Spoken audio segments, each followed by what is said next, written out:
സിനിമയിലെ സ്ത്രീകളെ ഉപഭോഗ വസ്തുവാക്കണു എന്ന് പാർവതിയെ കൊണ്ട് പറയിപ്പിച്ച ഗീതു മോഹൻദാസിനെ നമുക്ക് എല്ലാവർക്കും അറിയാം. എന്നിട്ട് സ്വന്തം സിനിമയിൽ സ്ത്രീ ലൈംഗികത നിറച്ചിട്ട് അത് വിൽക്കാൻ ശ്രമിക്കുന്ന ഗീതു മോഹൻദാസിനെ നമുക്കറിയാം. ഇതൊരു ഇരട്ടത്താപ്പാണെന്നാണ് പലരും പറയാറുള്ളത്. പക്ഷെ ഇതൊരു ഇരട്ടത്താപ്പാണോ? അല്ല, ഇത് പ്യുവർ ബിസിനസ് ആണ്. ഗീതു മോഹൻദാസ് സംവിധാനം ചെയ്യുന്ന ടോക്സിക് സിനിമയുടെ ടീസർ ഇന്നലെ എല്ലാവരും കണ്ടിട്ടുണ്ടാവും. സോഷ്യൽ മീഡിയയിൽ എപ്പോഴും ഇരിക്കുന്ന യുവതലമുറയും തിയേറ്ററിൽ എപ്പോഴും പാഞ്ഞുകൊണ്ടിരിക്കുന്ന ജെൻസി പിള്ളേരും ഈ സിനിമ എങ്ങനെ നോക്കിക്കാണുന്നതെന്ന് അറിയോ? യാഷും കിരിയായിട്ടുള്ള ഹോട്ട് സീന് കാണാൻ പറ്റുമോ? ഋക്കുവിന്റെ ചൂടൻ രംഗങ്ങളും ഉണ്ടാവുമോ? പില്ല എന്ന സിനിമയ്ക്ക് ശേഷം നയൻതാരയുടെ നല്ല അടിപൊളി ഗ്ലാമർ വേഷം കാണാൻ പറ്റുമോ?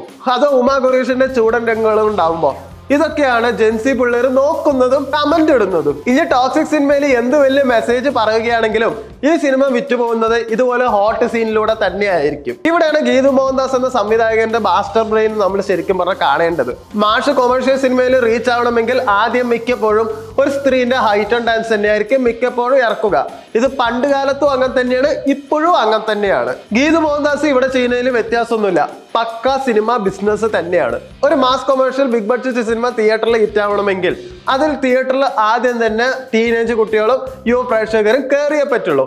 ഇപ്പൊ എത്ര വലിയ സ്ത്രീ പുരോഗമനം പറഞ്ഞാലും ഒരു തിയേറ്ററിൽ 100 ആണുങ്ങൾ വരുന്നുണ്ടെങ്കിൽ അതിലൊരു 5 സ്ത്രീകളെ ഇപ്പോഴും കാണാറുള്ളൂ. അപ്പൊ ഈ ആണുങ്ങൾ കയറിയാൽ മാത്രമേ സിനിമ ഹിറ്റ് ആവുള്ളൂ. തിയേറ്റർ ക്ലാസ് എന്നൊക്കെ പറഞ്ഞിട്ട് സിനിമ എടുത്ത ബോക്സ് ഓഫീസിൽ കളക്ഷൻ ഒന്നും വരില്ല. അതുകൊണ്ട് സിനിമയിൽ ഒരു വശത്ത് ടോക്സിക് എന്ന പേര് അന്വർത്ഥമാക്കുന്ന മാസ് എലമെന്റും മറുവശത്ത് പുരുഷന്മാരെ തിയേറ്ററിലേക്ക് ആകർഷിക്കാൻ പോകുന്ന ഗ്ലാമറസ് പാക്കേജും ഇത് പക്കയായിട്ട് ഗീതു മോഹൻദാസ് പ്ലാൻ ചെയ്തിട്ട് അതിൽ ഇംപ്ലിമെന്റ് ചെയ്തിട്ടുമുണ്ട്. അന്ന് ഗീതു മോഹൻദാസ് വിമർശിച്ച കാര്യങ്ങൾ ഇന്ന് അതിനെക്കാട്ടിലും വലിയ സ്കെയിലിൽ സ്വന്തം സിനിമയിൽ അതെന്തായാലും ഉപയോഗിച്ചിട്ടുണ്ട്. അപ്പൊ എന്റെ ചോദ്യം ഇതാണ്, സിനിമയെ ഒരു ബിസിനസ്സായി മാത്രം കണ്ട് അതിൽ ബിസിനസ്സിൽ വേണ്ട ചേരുവകളെല്ലാം സിനിമയിൽ ചേർത്തിട്ട് ഒരു പ്രൊഡക്റ്റ് ഉണ്ടാക്കി തിയേറ്ററിൽ ആളെ കയറ്റാൻ ശ്രമിക്കുന്ന ഗീതു മോഹൻദാസിന്റെ ബുദ്ധിയെ നമ്മൾ അപ്രീഷിയേറ്റ് ചെയ്യണോ? അതോ അന്ന് കസബയെ കുറ്റം പറഞ്ഞ ഗീതു മോഹൻദാസ് അതിലും വലിയ ഗ്ലാമർ സിനിമയായിട്ട് വരുന്ന ടോക്സിക്കിനെ കൊണ്ടുവരുമ്പോൾ ഇത് ഗീതു മോഹൻദാസിന്റെ ഇരട്ടത്താപ്പാണെന്ന് നമ്മളിപ്പോ കുറ്റം പറയണോ? ഇത് ടോക്സിക്കിന്റെ മാത്രം പ്രശ്നമല്ല. ഇന്ന് രാവിലെയാണ് കല്യാണി എന്ന സോങ്ങിന്റെ വീഡിയോ സോങ് കണ്ടത്.